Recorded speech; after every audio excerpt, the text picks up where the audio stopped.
For the next 45 minutes, I'm going to tell you a little bit about, first of all, what happened over the last few years to the economy, a quick summary of our recent economic history. And then I'll try to cover some lessons that my co-author, Dan Rothschild, and I learned about the stimulus programs, the American Reinvestment and Recovery Act. We did some first-of-its-kind research where we interviewed dozens of organizations, nonprofits, firms, government agencies that spent stimulus funds. And we received surveys from over 1,000 respondents where they told us how the stimulus bill, how the Recovery Act affected their individual firms personally, especially on the hiring side. And then I'll draw some lessons, some tentative conclusions for what some good policy in the near future might look like. So first, let me just start off with a chart you've seen, most of you have seen many times before, the unemployment rate.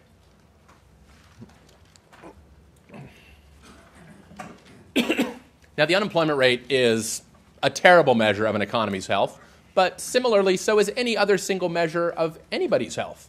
You wouldn't just take your temperature and use that as a complete statistic of how healthy you are as a person. Neither would you use this statistic as a complete measure of how healthy the economy is. But it's still something you'd want to look at.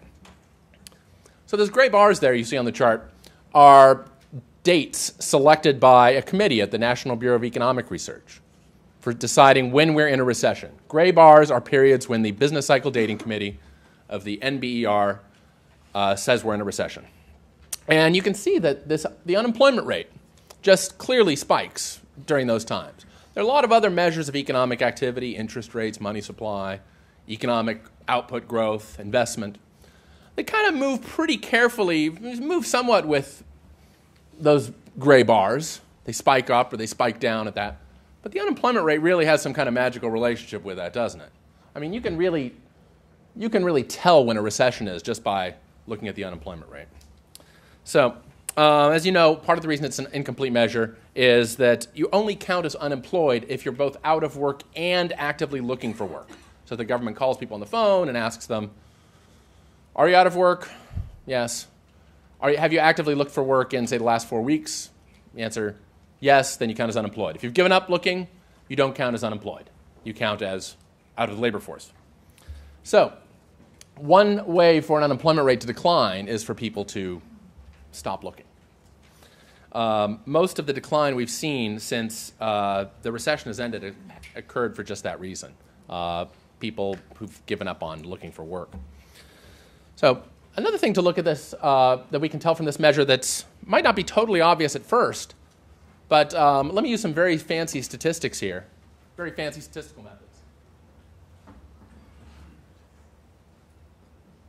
Steep, steep, steep, steep, steep, steep. Kind of slow, kind of slow. And here, kind of slow.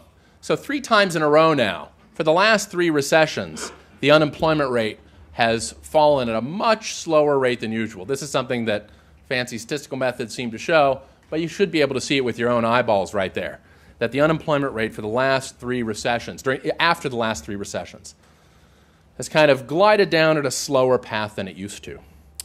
Economic recoveries used to be quick and rapid, just in time for re-election.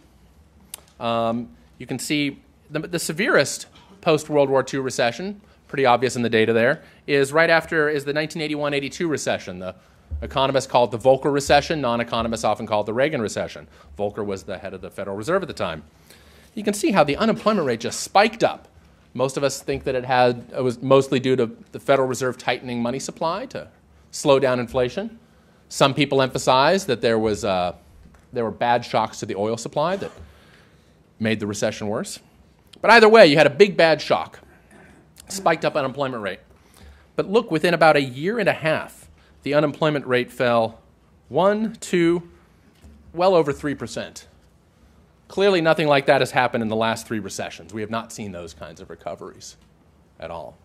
So part of what we'll talk about here is why it seems like recoveries may be slower than they used to be. It's not a completely settled part of economics, but there's some ideas that are good enough to show up in a newspaper.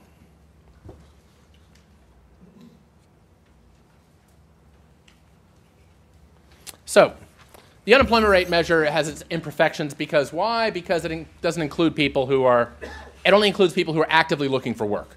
So another way to tell how the economy is doing is just look at the fraction of the population that's employed. This gets rid of these subjective measures of how somebody feels about whether they're actively looking for work. Instead, we just measure how many people in the US were working at least 1 hour a week. And this measure, as you can see, definitely declines during recessions. Now, but there's something a little odd about this chart. Doesn't it have these little really fast, what we call high-frequency wiggles? That's because this data here isn't seasonally adjusted.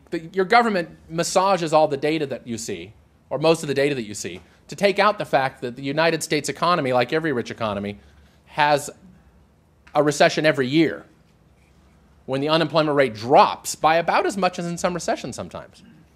And we have a word for this annual business, for this annual recession. We call it winter, very technical term.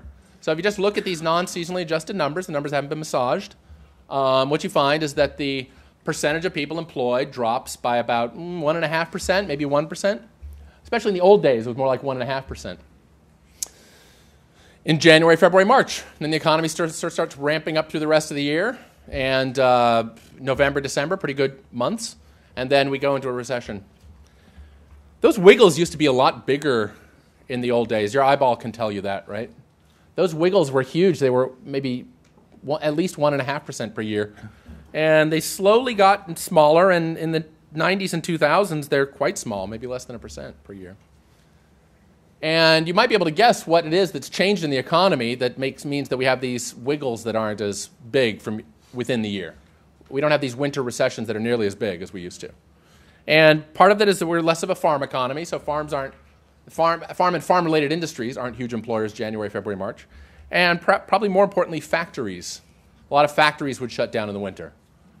My personal guess, I've not checked this, is that part of it is people moving to the west, to the west and the south, because it's just hard to do stuff in the cold states in January, February, March. So it's hard to get supplies out. It's hard to move factories. So it's inefficient to keep factories open when you might have a snowstorm that locks stuff up or that makes the roads impassable for a week or so. So factories, farms, and having more of our population in the Northeast I think made those wiggles much larger in the past.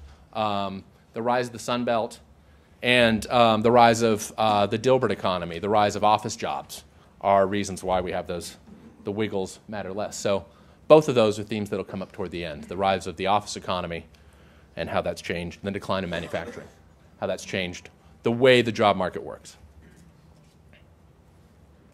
So a little recent history. So that's the long history. Let's do the recent history now.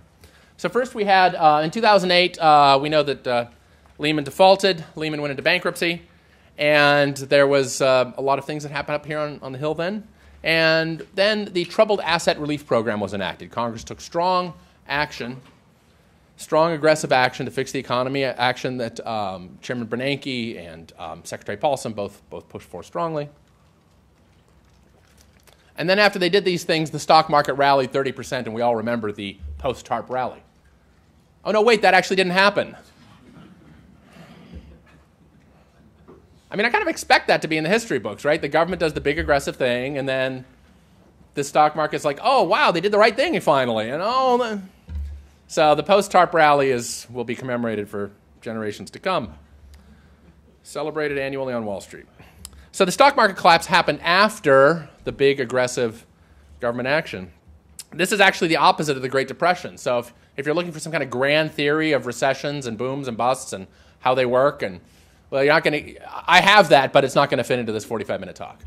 But I will point out that this ordering, activism first, stock collapse second, it's roughly the reverse of what happened in the Great Depression, right? In the Great Depression, we had 3 years of deep economic decline. 32 was just an absolute falling off the cliff. Total output fell by 25%, unbelievable. And then we got a big activist president who shut down a lot of banks, declared a lot of banks bankrupt, took the U.S. off the gold standard, enacted a bunch of policies, and private sector investment dramatically rallied, especially in 1933. So that switch is a big switch between now and then. So I don't have a grand theory for you about that, at least not in for purpose of this talk. And in 2009, we saw this spike in the unemployment rate. Now, it's worth noting that in most recessions, well, actually, it's about half. I actually don't know if I haven't checked what the most recent was. It's not uncommon for the unemployment rate to peak, to hit its top, a little bit after the gray bar. It really is obvious in 1990 recession and 2000. But even in earlier ones, the early 70s, the OPEC recession, the unemployment rate tends to spike a little bit after. It's not uncommon for the unemployment rate to peak afterwards. So the labor market is still working out its problems even after businesses start building stuff. So this fits in with the idea that businesses start building and hiring, and they start selling things, and they wait a few months to see if their company really needs to hire people. Sometimes they wait a little bit longer than a couple of months. So recoveries often happen. Job market recoveries often happen a few months, perhaps even longer after the recovery starts going. So what we saw in 2009 is not that unusual. And then since then, we've had a tepid recovery. Tepid even by the standards of the last two recessions, and even compared to the standards of how bad things were. So the economist story, which I think is the most common view in my field, is that part of the reason for the especially tepid recovery isn't just that there's this structural change in the labor market, which we saw in the last two recessions. There's something a little more than that. It's that a financial crisis is a little bit hard to shake. There's something about having your banks fall apart that's a lot worse than having a war in the Gulf that spikes up oil prices. There's something worse about having your banks fall apart than having Alan Greenspan or Paul Volcker raise interest rates 7 or 8%. Something about having your banks fall apart. They play a very special role. As my colleague Alex Tabarrok talks about in his textbook, he says, that he has with my colleague Tyler Cowen, he says, there's something about banks and other financial institutions are bridges between savers and lenders, between people with a little extra money and people with possibly good ideas. And there's something about having those bridges fall apart, having those bridges break, that's really bad news, and it lasts for a long time. So this doesn't show up in the U.S., it shows up around the world. So Charles Calamiris is one person at Columbia who's done work on this, but the most famous probably is the book Reinhardt and Rogoff, who did a series of articles together and then wrote the now famous book.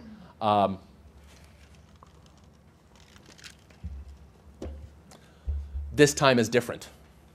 So, great title for a book, right? Everybody wants to think that this time will be different. But it wasn't. So our financial crisis was just like other financial crises we've seen around the world. Something about having your banks fall apart makes it really hard to fix your economy afterwards. The reasons why are controversial. There are a lot of channels. It's almost like we have an embarrassment of riches here. Banks are so important in economics. Banks are so important when economists get together and talk about long-run economic growth that we almost have too many reasons for why it would be bad to have your banks get sick. One story of that would fit into a short time frame would be just to point out that one thing about the banking system is that in our financial system, debt is linked to debt a lot. So, for example, I have a mortgage on my house. That's a debt. It's a legal debt. I contractually have to pay that or else I get in some trouble. And the mortgage payment I make every month, who does that go to? That goes to my bank. That goes to my bank. And what does my bank do with that money? It uses that money to pay off people it owes money to. It may owe that money to depositors, to whom it has a contractual obligation. That's pretty a strict contract, hard to get out of. It's hard to say, hey, the person who's paying the mortgage, they've been a little late for the last couple of months. Can I just repay you 90 cents on the dollar for your bank account? No, you can't do that. You can't do that. You do that, you go into bankruptcy. So when you break debt promises, it sets off a cascade of effects. You have to go to a bankruptcy court, you got to talk to a judge, you got to put a suit on. It's bad news. Our big banks in the U.S. often don't really rely that much on depositors. So you might think, well, maybe they can blow off depositors because of deposit insurance or whatever. Our biggest banks, our mega banks, our too big to fail banks, they don't rely that much on depositors. Depositors are almost a nuisance. For Citibank, less than a third of their liabilities, less than a third of the money they owe to people globally is to depositors, people with like savings accounts or checking accounts or time deposits. Most of it is debt contracts. So for instance, a lot of insurance companies will be like, well, we've got all these premiums coming in from people. We owe them money. What are we gonna do with the premiums they're sending in? Oh, we'll use it to buy something really safe, like bank debt, like Citibank debt, or J.P. Morgan debt. So this linkage is very common in the world of finance. Debt contracts linked to debt contracts linked to debt contracts. So if one part of the chain goes bad, it can set off cascading effects. And part of the reason is because these are things you just can't talk your way out of. When the internet bubble burst, by contrast, my colleague Vernon Smith, who's now an emeritus professor at George Mason, Vernon Smith, Nobel laureate, helped invent experimental economics. He pointed out the big difference between the bursting of the dot-com bubble and the bursting of the housing bubble. The dot-com bubble was just shares, equity. There were no legal contracts saying, oh, I invested $10,000 in pets.com and they have to give me back my money with interest in 2 years. That's not how people invested in the internet. That's not how people invested in Google. That's not how people invested in Yahoo or Amazon. They said, I'm going to give them $10,000 and maybe they'll give me a share of the profits down the road. There's no promise there. If they break the promise, it's not setting off cascades of default. So debt recessions are very different from equity recessions. That's one channel that I think economists will place at least some weight on. Not all of them will place as much weight on as I do, but they'll all place some weight on. So if this is true, if financial crises are hard to shake, and they're hard to shake all around the world, then the weak recovery we're experiencing might mostly be because of 2008. I know a lot of people would like to think that maybe the weak recovery is because of some policies that were enacted in 2009 or 2010 or 2011, or I think it's still a little too early this year for there to be new policies enacted this year that we could blame for the weak recovery. But I'm sure somebody's trying to do that right now. So the bad things, policies you might disagree with in 09 and 010 and 11 might have some contributing factor to the weak economy, but the overall tendency, bad recovery after a financial crisis, that's old news. That happens everywhere. So we usually shouldn't think we're that special, right? If something happens to everybody else in kind of the same way, you should probably think that, you're kind of like those folks. When I get a cold, I kind of expect my cold to be like other people's colds. I don't go around thinking, oh, if I'd only done this or if I'd only done that, or the reason it's lasting half a day longer is because I didn't do this or that thing. The old saying, I think it's H.L. Mencken, right? About a cold. If you do nothing, if you really, really take care of it, if you do a great job, it'll last 7 days. But if you do nothing, it could go on for as long as a week. So I think there's a lot of that in Washington, thinking about policy issues. So dollar sales. Here, this is not adjusted for inflation. This is not like real output. This isn't the amount of potatoes we make. This is just the amount of dollar sales. This is gross domestic product, not adjusted for inflation. So this is the dollars in the till being sold every year. You can see that I adjusted this to log units because it means that when something grows the same rate for a long time, it looks like a straight line. So you can see that in the 70s, this starts in late 70s. 70s, it was kind of growing at a faster rate because we had a little bit higher inflation in the Reagan years than we do now. The Reagan era inflation was about 4% a year. Hyperinflation by today's standards, I think. And it's come down a bit in the 90s and 2000s. But overall, the biggest thing that stands out here is there's only one real jump down. There's small declines, like slowing in the rate of growth in the late 80s and in the first Bush recession. And you can see a little bit of a kink for a month or two in 1983, where things dropped a little bit. But wow, dollar sales, 5% below trend. That's what happened in the last 4 years. And that's big news. So the reason this matters is it especially matters in a world of debt, in a world of debt contracts, in a world of long-term promises. Some of these long-term promises are like informal promises. Your boss told you, if you keep working well, you'll probably get a 2 or 3% raise, a cost of living adjustment every year or so. But some of these promises are legal. I already mentioned mortgages, bank deposits, leases, credit cards, some union contracts, some union labor contracts. So with 5% fewer dollars to pay for these things, that means that even if everything were kind of working fine, even if we didn't have a big problem, it would be very difficult to keep all of the same financial promises that had been made in 2006, 2007, 2008. Because dollar spending, nominal spending, as we say in economies, is 5% less than it used to be. So even good people can get wiped out in a recession like this when dollar spending shrinks by 5%. So Keynesians and monetarists, so Keynes and Milton Friedman, they and their followers both tended to agree on this view that it was a bad idea to let total dollar spending just drop quickly. And one reason is because it destroys the good along with the bad. Good folks who made good promises just find themselves like, well, my customers are just bringing in less money. I'm still running my business pretty well, but I have this lease that I signed for $1,800 a month for this pizza shop, and after I pay my workers, I've got like $1,650. So I'm short $150 a month. Yeah. Sorry, you might have to declare bankruptcy.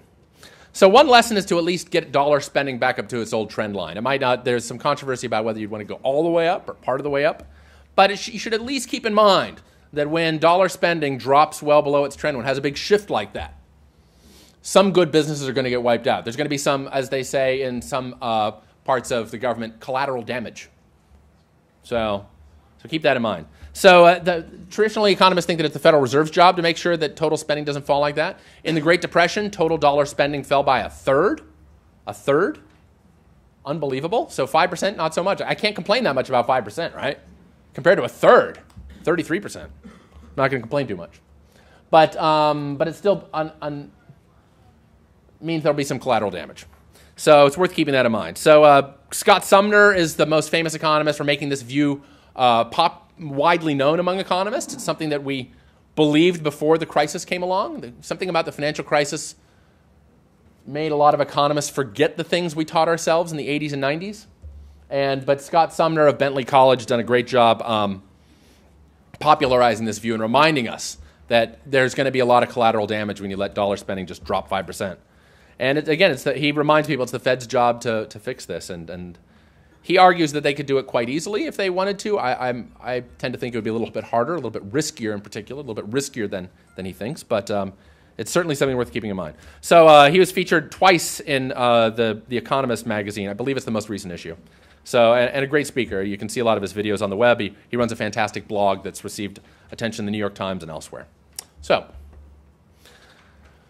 that's the core story of the financial crisis. Financial crises are worse than other recessions. Maybe the reason is debt, and letting dollar spending fall by 5% means you're going to have some collateral damage. At least be aware of that. Maybe you don't want to fix that, but at least be aware that's something you got to live with. So now let's talk about the what's widely known as the stimulus bill or the Recovery Act. We want to know, did it help, and did it help much? So if it only helped a little, something helps a little bit and it costs a lot, you might say, no, not worth it. If it costs a lot and it helps a lot, maybe we have to do these cost-benefit calculations ourselves, right? To figure out if something's worth it. So as you all know, the American Reinvestment and Recovery Act enacted in, I believe, January, right? They didn't wait until February 1st. I think it was January. Beg pardon? February 17th. Mixture of temporary tax cuts, government spending. So I'm not going to really talk much about the tax cuts here, but I should note that recent work has come to a conclusion that is totally shocking to me. Like, if you had asked me 5 years ago if I thought this would happen, I would have said no. I said, that's crazy. But the last few papers by people way more famous than me all point in the direction of the idea that tax cuts have a bigger short-run effect than we used to think. Like, it used to be that there were just a few people saying this. We usually called them supply-siders, who thought that tax cuts had a big short-run effect on the economy. And it was kind of hard to find data for that, evidence for that in the data. It was sort of like you had to squint your eye a little bit when you looked at the graphs to see that. Some people believed it very strongly, had some anecdotes. But the most recent work it's good enough. It kind of changed my mind on this. So Romer and Romer are a husband and wife team, one of whom ran the Council of Economic Advisors for the president, and the other, David Romer, wrote the top economics text for PhD students. They did a nice study showing that that $1 of tax cuts seems to spur $3 of economic activity in like a year or two. I'm like, that just can't be right. It's too big, but it might be right. So Olivier Blanchard, IMF economist, MIT, very well within the mainstream, considered a new Keynesian, co-authored a paper finding that tax cuts had a better effect in the short run around the world than spending increases, had a better short-run impact. So he was as surprised by that as anybody else. You can tell by reading the paper. If you can translate the economies, he's saying, well, I'm totally surprised. And then Harold Uhlig of the University of Chicago has done some work finding something similar. So traditionally considered, that's the home of Milton Friedman, often considered a more free market econ department. So that's worth noting. I wish I had time to go into that, but I think this is something that you'll probably be hearing about more. I've talked with some folks who are looking at this recently. So, and the other insight is that government spending may be actually a little worse for the economy, or at least, and by worse I mean not as good in the short run as people thought. So CBO has been thinking about all these issues, this new wave of research about government stimulus and government spending in particular, government hiring workers, government paying for bridges, government hiring employees. And the CBO is thinking about how that affects the economy. And they actually have an expert panel. They have a panel of economic advisors. And they bring them in every once in a while. And they're some very famous folks and well-deserved reputations. I don't think they're not cronies. They're genuine experts. And they get together and advise the CBO. What should we, the CBO, believe about government spending in the short run? What should we believe about what it does to the economy? And they put out a report in November of last year, just 2 months ago now. And it's well worth a look because to me, its result was shocking.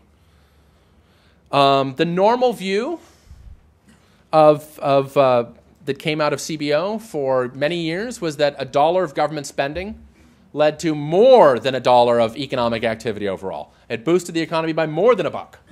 So if the government spent $1, not only do you get that extra $1 of government stuff, maybe the bridge, maybe some firefighting, maybe some police services, but that firefighter goes and buys some stuff at the store. That firefighter might remodel his home.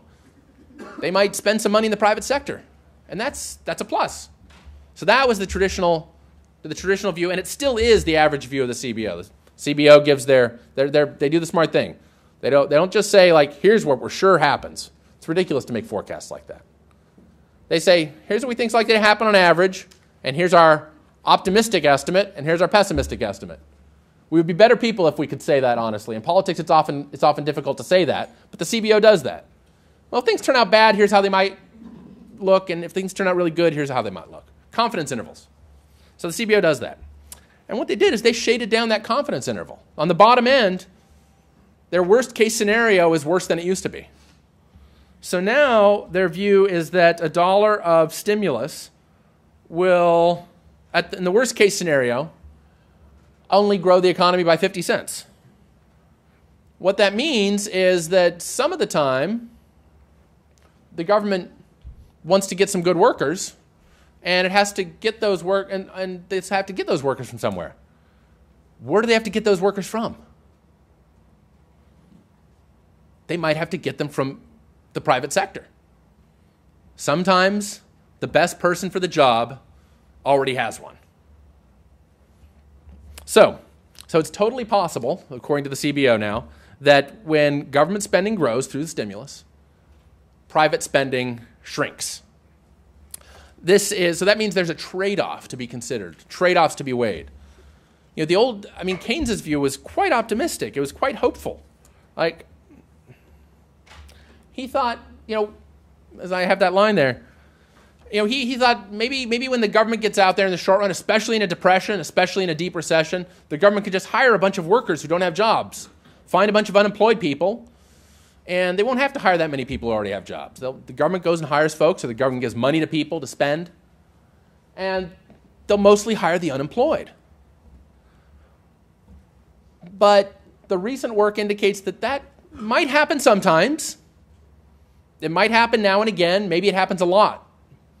But there's at least some chance, according to CBO, that a lot of the time they end up hiring, so when they hire a worker, they pull that person away from a job. Anybody here ever been hired away from another job? They were working at one job and then switched over to another? Yeah. So that happens now and then. So sometimes that happens. So I should issue some caveats here. This isn't the law of the land. Like I said, the high end of the CBO's estimate is still high. They think the government, if things work out well, then dollar government spending does a lot. And it's also possible that in a weak economy, the government spending has a big bang for the buck. There's some evidence for that. But A, we don't have that many weak recoveries to estimate. B, we don't know if financial crises are any different from other things. So it's really hard to tell whether we're going to get more bang for the buck just because we're in a deep financial crisis. We're sort of in the fog there. So I'll be honest about that. But anyway, it's worth noting that the Congressional Budget Office is now more pessimistic at their low end about how the stimulus is going to work. So what's the normal story for how this is supposed to work? Well, again, no time to cover a full course on government spending and how it could affect the economy in the short run under different worldviews. But let's talk about Larry Summers' ideas, which I think are genuinely wise, that if one is going to do stimulus spending to impact the economy in the depths of a crisis, it should be targeted, timely, and temporary. And especially targeted at weak sectors of the labor market, targeted at places where you have a chance of finding unemployed workers. And Brad DeLong, who worked in the Clinton administration and is an economist at Berkeley and a prominent blogger, he said that we'll know that stimulus isn't working well. He said this in a debate, an online debate with CBS on the CBS website. Says, yeah, you will know the stimulus isn't working well. He said this in 2009. If it looks like the stimulus runs into a lot of bottlenecks. If the stimulus runs into bottlenecks, that's a bad sign. If we end up hiring, if we see wage spikes in certain sectors where the government's doing a lot of hiring, that'll be a bad sign that the government's competing with the private sector for workers. So when the government's competing with the private sector, it's like a zero-sum game, or closer to a zero-sum game. You don't get much bang for the buck. If we don't see the bottlenecks, then that's a good sign. So if we wanted to do some real check to see how the stimulus worked, one thing we would do is look for bottlenecks. Was the government hiring in parts of the economy where it was really hard to find good workers? So now we can turn to the core question. Was ARRA a shovel-ready program?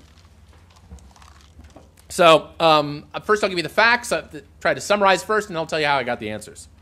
So in the Jones-Rothschild stimulus studies, here's the findings that got the most media attention, more or less. So what we found was that, according to our voluntary survey, about half of the stimulus-funded workers were poached from other jobs. When we asked them, what were you doing before you had this job? Were you unemployed? About half of them said, no, I was actually working somewhere else. So about half. We also found something that maybe, once you think about it, kind of makes sense. But maybe nobody thought about this back in January and February of 2009. Poaching was more common among the highly educated. So people with master's degrees or above, we asked people, what degree do you have? People with master's degrees or above were much more likely than other workers to say, yeah, I came from some other job. And poached workers were much more likely to get wage hikes than to get wage cuts. And they also got more likely to get benefit increases. We asked people about benefits as well. So all three of these things point in the direction that a lot of the stimulus funds ran into DeLong-style bottlenecks. So the very things that pro-stimulus advocates had said, we should try to avoid this. We found at least modest, maybe a lot of evidence for just that. We found that the things that shouldn't have happened are the things that did. So let me tell you how we did this. So over the course of a couple of years, we did two things. So Mercatus funded a first-of-its-kind study. I really wish the federal government had included a study like this in the actual ARRA legislation. Would have been easy to put it in. Would have cost not that much money, and they would have been able to get much higher response rates than we did. But they didn't do that, so they left it to a small university-based research center across the Potomac to do this research. So hopefully they'll fix this next time. So next time, I hope that people on Capitol Hill will include effectiveness study somewhere in the legislation. So we did two ways. We did an anthropology method, and we did the sociology method. Anthropology method went and talked to people. So I didn't actually do the interviews myself. So Dan Rothschild did an excellent job supervising a team of interviewers who went to 5 different metropolitan areas around the country and interviewed people basically at random. I mean, you just started dialing people who were at stimulus-funded firms. This is all data off of recovery.gov. They went and started calling people, and whoever said, yes, we'll come in and talk to you you can come in and talk to us for 20 minutes about the stimulus. That's who we spoke to. So stage 1 was interviews with about 85, I believe it was, stimulus-funded organizations. So it included the private sector, the public sector. To give you an idea, you see a list of some of the kinds of organizations we had here, all kinds of different groups.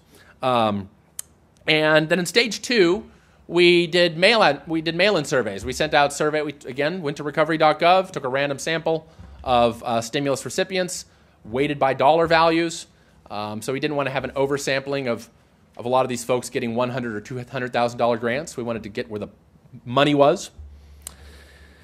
And then we received voluntary survey responses from both the firm themselves. We had somebody at the firm answer on behalf of the firm. And then we asked them to hand the surveys to 2 workers at random and have them send those in. And everybody got their own pre-stamped envelope so that like your boss's answer wasn't going in with yours. People could send them in on their own. So that there wasn't any tendency for people to think like, oh, well, I'm sending this in with my boss's survey, so I better say what my boss wants me to say. So we had a chance of getting real information on the ground. And all these the surveys themselves are all on the Mercatus website, as are the data responses. So here's my co-author, Dan Rothschild, an excellent person. Always pay attention to his research. He was a great co-author and did so much of the heavy lifting. So when the stimulus study came out around the time of the president's speech calling for a second Recovery Act, it received some media attention. So some highlights include the Wall Street Journal op-ed that I think you have on your desks there. And if you want to hear me talk about this in much greater length, for 45 minutes on C-SPAN, you can find the video of that. So great Q&A. So you just never know who's going to call in on C-SPAN. So great. I mean, really some great calls, and then some people are like, wow, okay. So yeah, the $20 billion slush fund that belongs to the. Okay.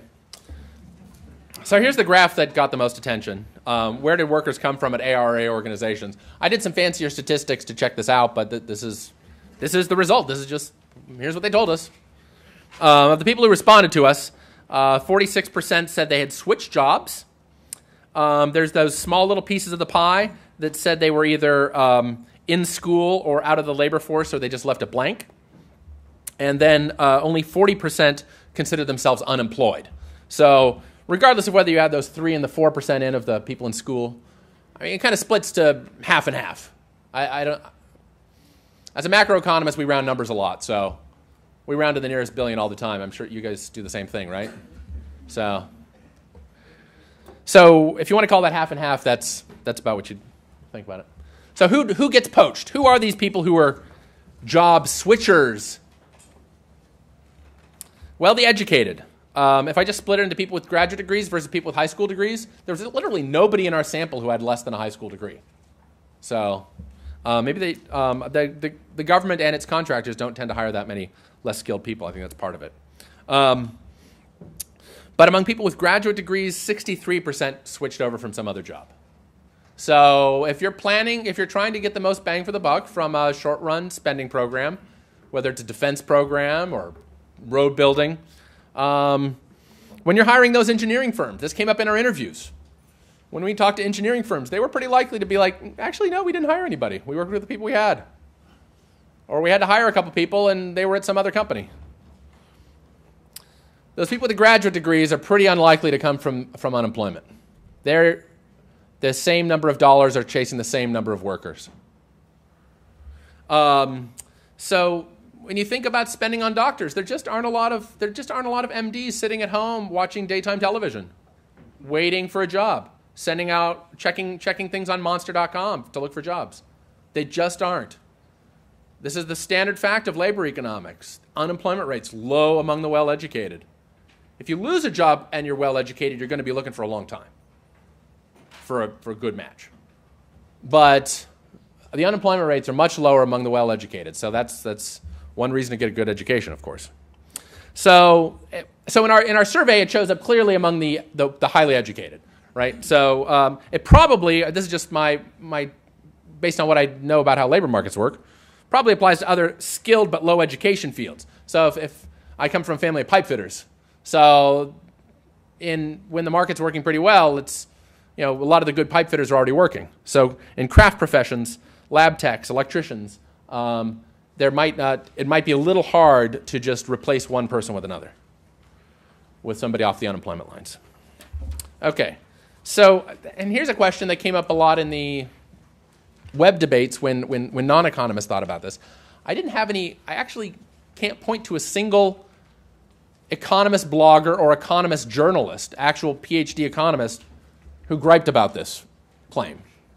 The folks who had the most emotional attacks on our study were people who were non-economists. So I think that's not a coincidence. So didn't the poached get rehired?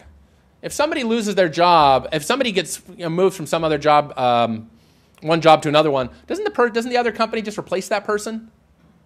I mean, in congressional offices, surely that happens all the time, right? If you lose somebody to another office, or you lose somebody to what's euphemistically called the private sector, you're going to fill that job pretty soon, right? So that's kind of obvious in government agencies that's going to happen a lot. But in general, for the economy, that really is a theory and not a fact. And our on-the-ground viewpoint might hide the truth here. In real life, there are really only so many anesthesiologists. There just are only so many. That's it. There's so many in the U.S. Maybe you can bring in some from foreign countries quickly. Maybe not. I don't know. But there's only so many. So if somebody starts a new government-run hospital in a town, they're going to be pulling somebody else out of private practice. They're going to be pulling somebody. Maybe they can pull somebody out of retirement. Do you want to call that a job created? Go for it. So, but the signs across the board, I looked hard for contrary evidence. And again, people can look for the contrary evidence themselves. We put all the data up there. The signs point to the very bottlenecks that Brad DeLong, Clinton administration economist, said would be a bad sign. Signs that the government was often hiring in hard-to-hire sectors. More poaching among the educated, bigger wage increases among the poached, a clear event. And when we asked the companies, was it easier or harder to hire now than before the recession? Isn't the answer to that absolutely obvious? Only half of organizations said it was easier to hire than before the recession. The other half, 2/3, it was 30-something% said it was just as hard or just as easy, depending on how you phrase it. And then 16% said it was actually harder to find good workers than beforehand. So now, this is the point in the talk where I am contractually required to refer to Solyndra. So why would Solyndra be an example of a company? Now again, they were giving government guarantees, right? It was not stimulus-funded dollars, but it's a nice illustration because it's one you've thought about, probably. Workers at Solyndra, did most of those? I mean, you've seen the video, you've seen the stuff on TV, right? How many of them were reasonably highly educated? How many of them were like engineers, people with engineering degrees? How many of them were fairly technical workers? When you want to start a company like Solyndra, where are you going to get your best people for that? You're probably going to find somebody who's working at some other engineering firm. In fact, there are actual companies that do this for a living. What are these companies called? Headhunting firms. Headhunting firms. They go and if you're a reasonably skilled person, you're going to get a phone call every month or two from somebody from a headhunting firm saying, "Hey, would you consider switching companies? So this happens all the time, right? It's not like this is some crazy economist idea that I just invented, right? That people get poached because good workers are hard to find. No, happens all the time. So some of the poached probably got rehired. Some of them got rehired, but some of them, all these signs point to the government hiring in sectors of the economy. Especially, I think, the most obvious examples are medical spending and green jobs. When you're hiring engineering firms, when you're hiring high-tech folks, again, as I say here, as I've said before, the best person for the job usually has one. So, let me talk a little about what the interviewees said, quickly. So the interviews, all this stuff is from the surveys that I just mentioned. Now let's look at the interviews. Federal government, our interviewees told us, this came up 12 times in our 85 interviews. I did like a search through the interviews. And 12 times the government said, interviewees said, the federal government told us to hurry. Spend the money faster. Get the money out the door was the favorite phrase, actually. Get the money out the door. That was the phrase that came up 12 times. That's the exact phrase. I have that in a footnote in the paper. So, and some firms said quality suffered in the interviews. That never showed up in the surveys. But in the interviews, it showed up off and on. That some people said, it seems like we didn't do quite as good a job because we're in such a big hurry. We were under a lot of pressure. So my favorite story, I'll skip the crane and the forklift one. That's a good one. But I'll tell the time. A contractor told us that he had been putting in bathrooms in federal government buildings for a decade. He put in a lot of bathroom tiles in his day. The government always asked for the same thing: 4-inch square white tiles.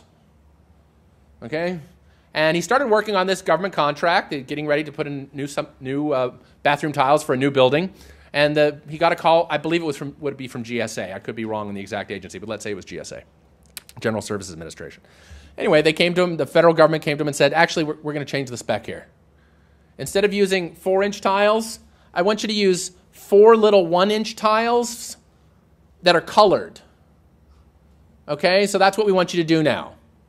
And he said, I don't have any evidence on this or what's going on here, but the only thing I can think, I've done this for 10 years for the federal government. I know what the federal government does.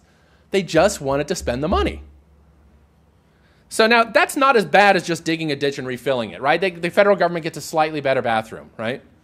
You get a slightly nicer one. That's nice. But the GSA had decided for many years that the right kind of federal government bathroom was this kind. And what's the term they use for this in defense contracting and other kinds of contracting?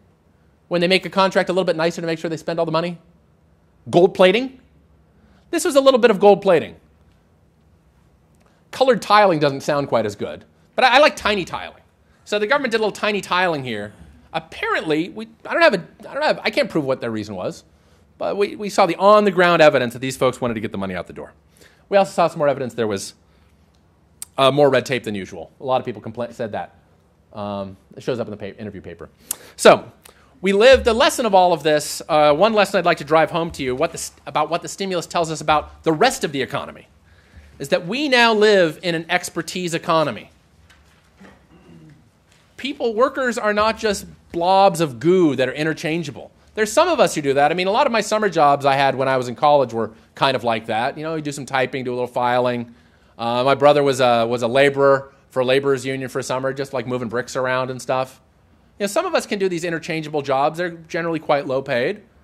But the high-wage jobs tend to be incredibly specialized. They really fit into the world of Adam Smith's division of labor, the pin factory, where everyone does one little tiny job and you get really good at it. The downside of that is that it's often the best person for the job is going to have one. Often these jobs are ultra-specialized. So by contrast, there are other kinds of jobs that some of us just think that's what jobs are like. Our own jobs aren't like that, but maybe somebody else's are. Low-wage jobs, routine decisions, routine movements. Those tend to be low-wage jobs. That's not where you get high-tech innovation from. If you're working in a low-wage job, you're competing with machines, and you're competing with workers in less developed countries. So if you're looking for if you're saying, how can we create an economy that has high-wage jobs, you want to think about jobs where people are paid for their dexterity, perhaps manual dexterity, and paid for judgment calls. So these are specialized jobs. So don't think about skilled workers. Skill, you might think, oh, just put somebody in school for a while and they'll get smart. I want you to think specialized. People with skills that often take years to acquire. So what next? So Congress may have little power on the demand side. That's if the effects of stimulus are less than they used to be, but or less than we used to think they are. But you may have some power to change the supply side. And again, in the short amount of time, let's just stick to the things where I can draw lessons from here. So first, it might be just good to help workers and firms create relationships. Economists nowadays routinely think of the labor market as being like the dating market. Creating long-term relationships, stable relationships is hard. Creating high-value relationships is hard. And some people aren't quite as excited about finding long-term relationships when they can get paid just to sit at home. So here I'm taking the most pessimistic estimate I could find on the link between unemployment insurance creating unemployment. Unemployment insurance spurring people to stay unemployed for a long time. So there's a wide variety of estimates here. Here I picked the most conservative estimate. So if Congress were to allow the 99 weeks of unemployment insurance to go back to 52 weeks, which is what it has been in previous really steep recessions, at the very least, I just picked the tiniest number I could find.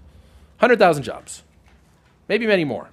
10,000 jobs a year for 8,000 jobs a month for a year. That's very least.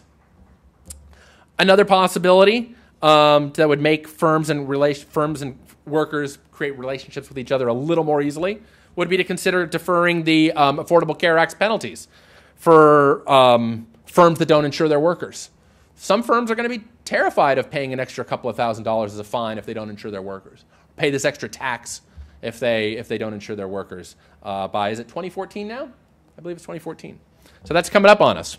So it used to seem a long ways off. Now it's a little more near. Yeah, it's 2 years. So that would make it easier for firms and workers to create relationships with each other. And I was a history major as an undergrad. I really enjoyed it, had a great time. I can't think of why the federal government should be subsidizing more history majors. So finding the argument for why that's creating some big benefit to the overall economy, I think that's a little tough to find. I'm not going to be that specialized worker making great judgments because I know something about ancient Greek history, which was awesome to know about. But my courses in finance and statistics really, they're what make me employable. And one thing to keep in mind is that if we bring in more experts, if we have a society that creates more experts, it probably creates more work for non-experts. So sometimes the big scientists just need some people to clean the pipettes, clean the tubes, keep the lab running. Sometimes it's that the scientists need somebody to mow her lawn. So creating more experts, bringing in more experts, creating more expertise-based economy, more scientists, more engineers, maybe creating them domestically, letting them stay here when they finish their education, was very likely to create more demand for the labor for everyone across the board. So with that, I'll stop and be happy to take a few questions.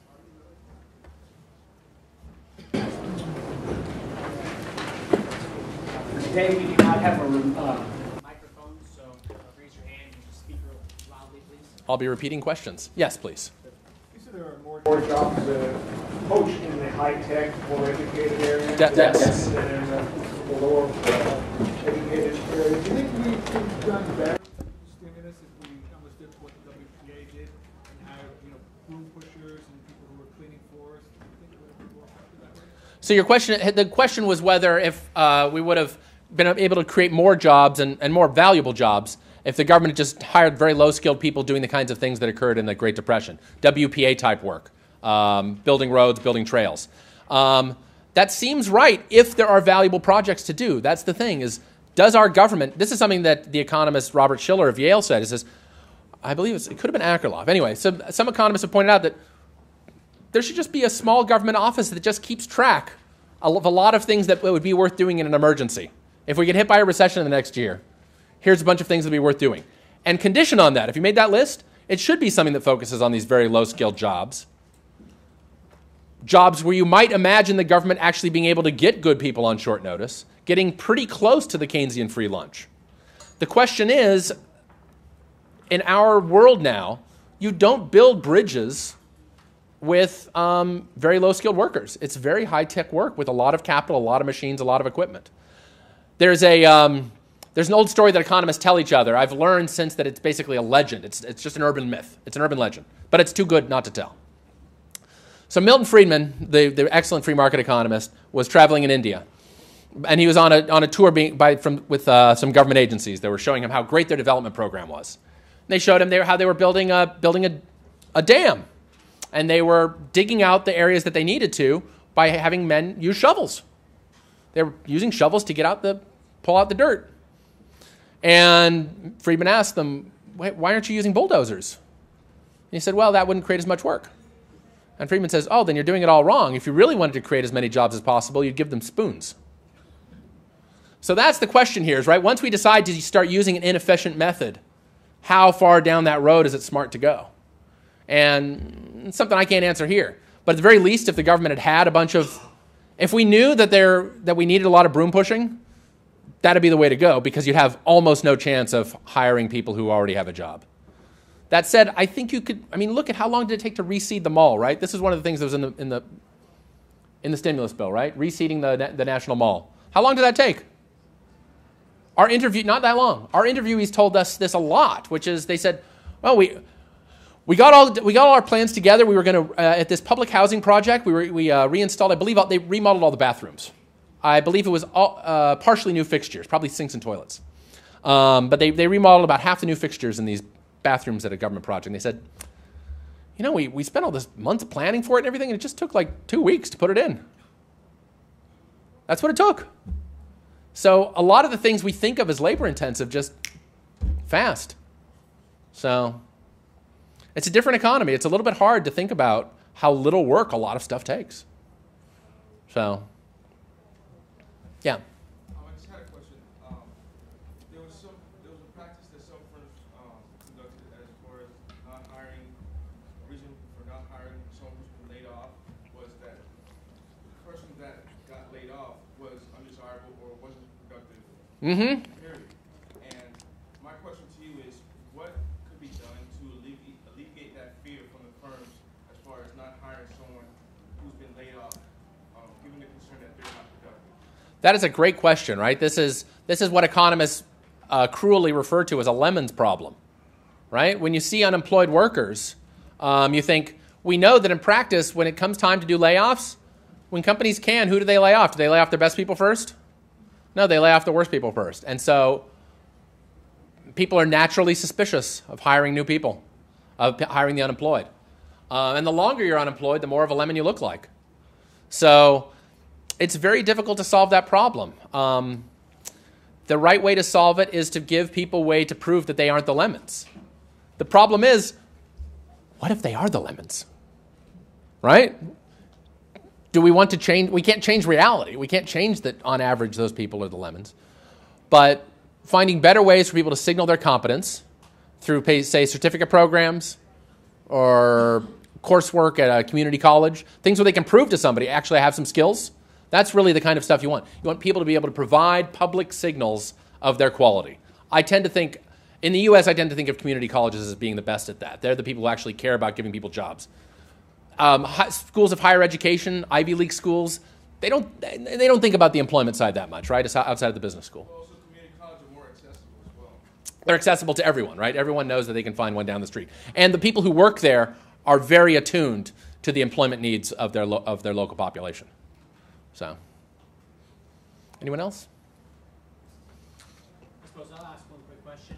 To what effect did the debate of the debt ceiling have on the economy? Yeah, the debt ceiling debate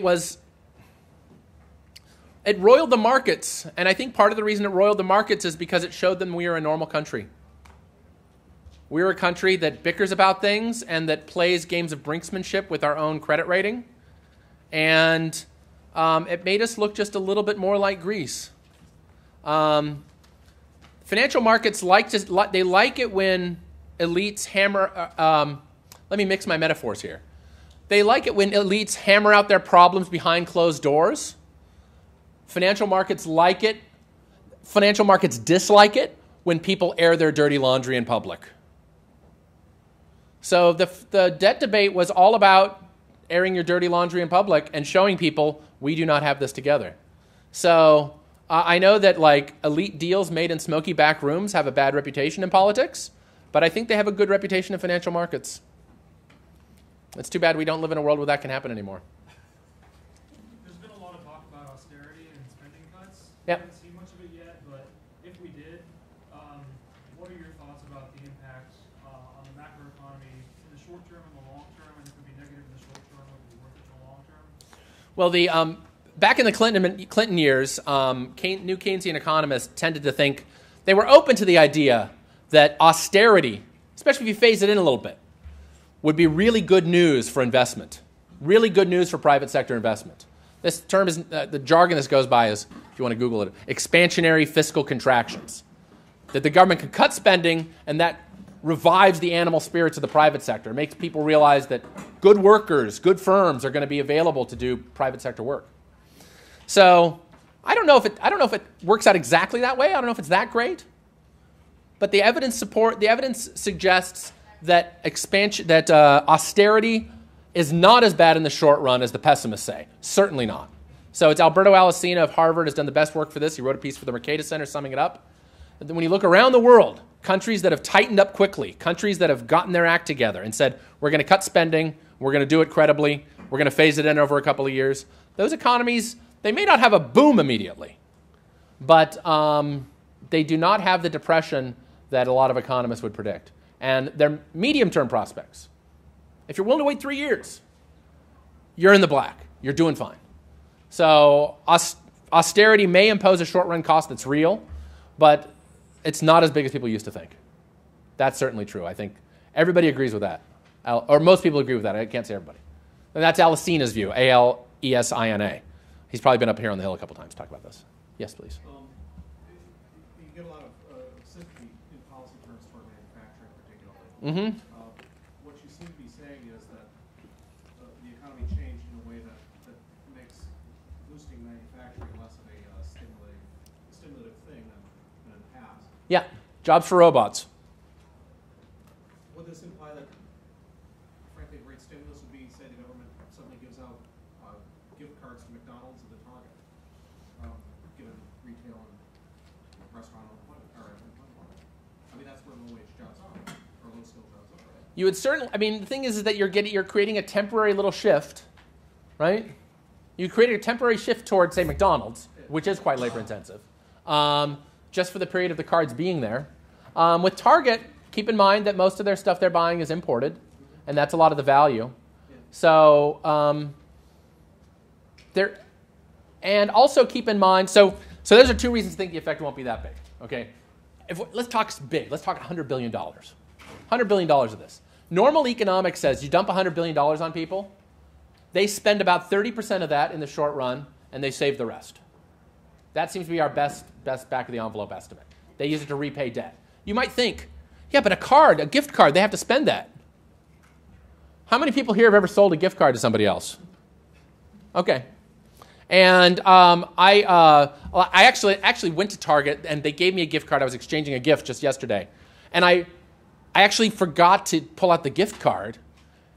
And when I bought stuff, I paid for it with my credit card. That gift card.